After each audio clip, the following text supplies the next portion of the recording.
speed in my truck. 4 on the bottom, 4 on the top, and then a half a gear in each top gear. So first, second, third, that's fourth,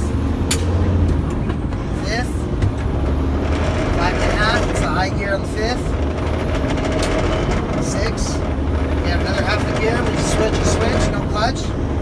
The whole process here, there's not a clutch being engaged at all. It's all done by throttle movement, timing, and knowing what you're doing, I guess. Half gear there. I'll go straight down here to the very tallest gear.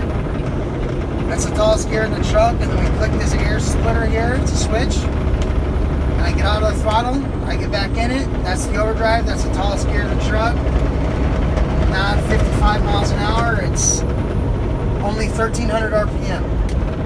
Alright, thanks.